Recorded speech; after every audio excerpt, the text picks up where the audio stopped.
కానీ మాకు సంస్కారం అడ్డం వస్తున్నది.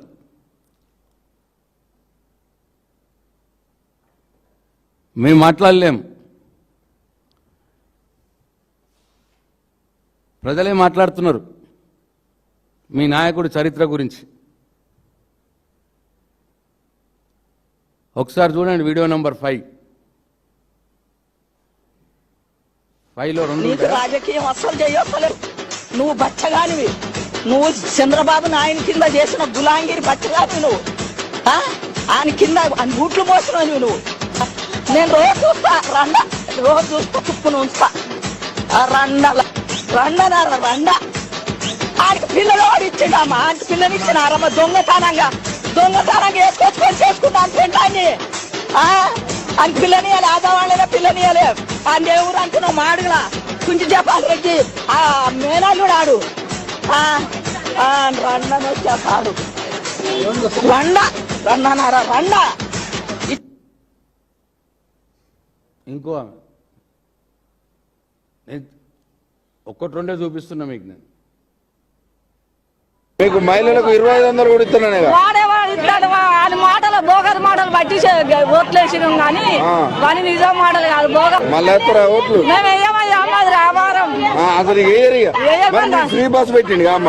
మేము ఫ్రీ బస్ ఎన్నడెక్క మాది పల్లెటూరు, మా ఊరికి బస్సే రాదు. రేవంత్ రెడ్డి పరిపాలన ఎట్లుంది? బాగలేదు, మంచిగా లేదు. మళ్ళీ వస్తాడా? రాడిగా మా పేదల బోకర్ మాటలు ఎక్కి గెలిచిండు కానీ వాడు మళ్ళా రాడిగా. ఎన్నడూ రాడు. ఉచిత కరెంట్ అంటాడు, గ్యాస్ అంటాడు. ఎవరికి ఇస్తాడు? గ్యాస్ ఇచ్చిండా? గ్యాస్ 500 ఎవరు అన్నారు? అన్నాడా? మరి ఇప్పుడు 1100 1200. ఇగో ఇది మీ నాయకుడు రేవంత్ రెడ్డి గారి చరిత్ర ప్రజల మాటల్లో ఇట్లా ఉన్నది. మేము అనలేం మా నోటితో. మీ కాంగ్రెస్ పార్టీ చరిత్ర మీ నాయకురాలు సోనియా గాంధీ గారు 2004లో తెలంగాణ ఇస్తామని చెప్పి బీఆర్ఎస్ పార్టీతోటి పొత్తు పెట్టుకొని మాట తప్పి 2009 దానికి సాగదీసి మీరు మాట తప్పుతున్నారని మా నాయకుడు కేసీఆర్ గారు మంత్రివర్గం కేంద్ర మంత్రి పదవికి రాజీనామా చేసి మళ్ళీ ఉద్యమం చేస్తే 2009లో చివరికి చావు నోట్లో తలబెట్టి కేసీఆర్ గారు ఆమన్న దీక్ష చేస్తే అప్పుడు మళ్ళా తెలంగాణ ఇస్తున్నట్టు ప్రకటన చేసి మళ్ళీ వెనక్కి తీసుకొని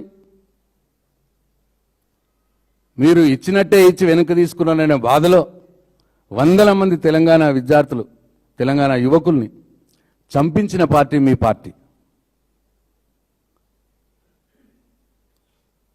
2004లో మాటిచ్చి 2014 దానిక సాగదీసి ఎందరో మంది యువకుల ప్రాణాలను పొట్టన పెట్టుకున్న పార్టీ మీ కాంగ్రెస్ పార్టీ. మీ నాయకురాలు ఈ రేవంత్ రెడ్డి గారు అన్నారు కదా, మీ సోనియా గాంధీ గారిని బలిదేవత అన్నాడు కదా. ఆ చరిత్ర మర్చిపోతామా మేము? తెలంగాణ సమాజం మర్చిపోతుందా మీ కాంగ్రెస్ పార్టీ చరిత్ర? అందుకోసం చరిత్రల గురించి మాట్లాడితే చాలా మాట్లాడాల్సి వస్తుంది. మీ చరిత్ర మాట్లాడాల్సి వస్తుంది, అందరి చరిత్రలు మాట్లాడాల్సి వస్తుంది. కానీ ఇప్పుడు టైం అది కాదు. మేము రైతుల గురించి పోరాడుతున్నాం. రైతులకు మీరు ఇచ్చిన మాట నిలబెట్టుకోమని మేము సదస్సు పెట్టినాం. మీరు ఇచ్చిన మాట నిలబెట్టుకోలేక, సమాధానం చెప్పలేక, చరిత్రలు పుట్టుకలు ఇష్టం వచ్చినట్టు మాట్లాడి ప్రజల్ని డైవర్ట్ చేద్దామని ఆ చిల్లర ప్రయత్నాలు మానుకోవాలి. ఇంకేమంటారు? ఇక మళ్ళీ అదే 12.5 ఏళ్ల నుంచి అదే వాడుతున్నారు. అవినీతి, కుంభకోణము, కుటుంబము. ఏమైంది?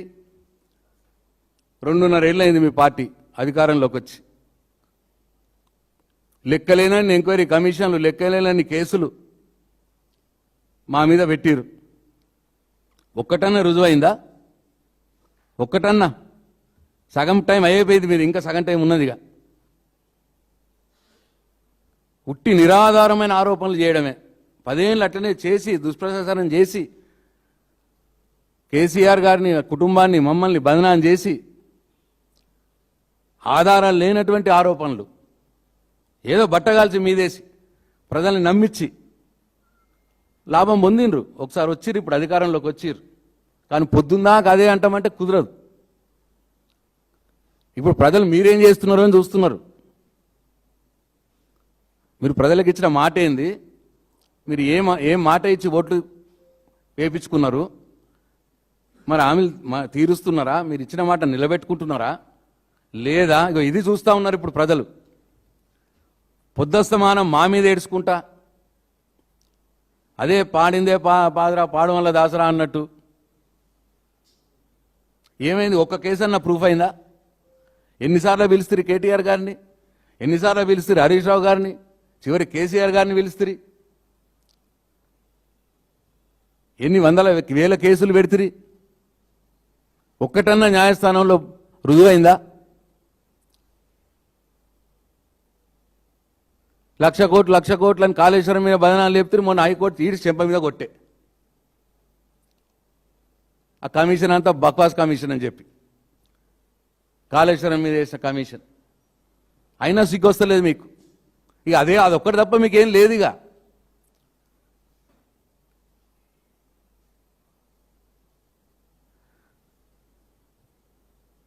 మేము అసలు ఇక్కడ సబ్జెక్ట్ ఎక్కడ స్టార్ట్ అయింది?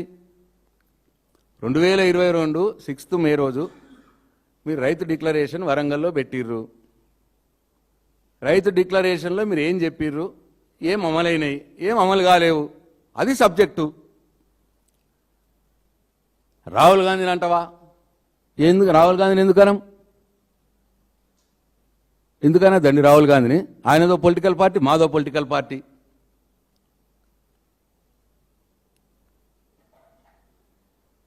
కేటీఆర్ని స్థాయి ఏంది అంటాడు. కేటీఆర్ స్థాయి ఏందో తెలియదా ప్రజలకి?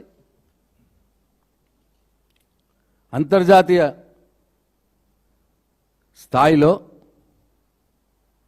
ఎన్నో అంతర్జాతీయ సదస్సుల్లో పాల్గొని పెట్టుబడిదారులను మెప్పించి ఒప్పించి హైదరాబాద్కు లక్షల కోట్ల పెట్టుబడులు తీసుకొచ్చిన వ్యక్తి ఇవాళ కేటీఆర్. తెలంగాణ ముఖ చిత్రాన్ని అంతర్జాతీయ స్థాయిలో నిలబెట్టినటువంటి వ్యక్తి కేటీఆర్. తెలంగాణ ఐటీ రంగాన్ని మరి ఆల్మోస్ట్ బెంగళూరుకు ఆన్ పార్గా తీసుకుపోయినటువంటి వ్యక్తి కేటీఆర్. లక్షల కోట్ల పెట్టుబడులతో ఇండస్ట్రీస్ పెట్టించి దాదాపు 16 లక్షల ఉద్యోగాలు కల్పించినటువంటి వ్యక్తి కేటీఆర్. హైదరాబాద్ నగరం ఇవాళ అంతర్జాతీయ పటంలో ఉంది. రజనీకాంత్ లాంటి వారు ఎవరెవరో వచ్చి ఏంటి హైదరాబాద్ని చూస్తే న్యూయార్క్ను చూసినట్టుంది, సింగపూర్ను చూసినట్టుంది అనే మాటలు మాట్లాడుతున్న సందర్భం కనిపిస్తలేదా మీకు? కేటీఆర్ లేకపోతే, కేసీఆర్ లేకపోతే ఇదంతా చేసింది వాళ్ళు కాదా? మీ స్థాయి ఏంది మహేష్ కుమార్ గౌడ్ గారు? కేటీఆర్ 2009 నుంచి అప్రతిహతంగా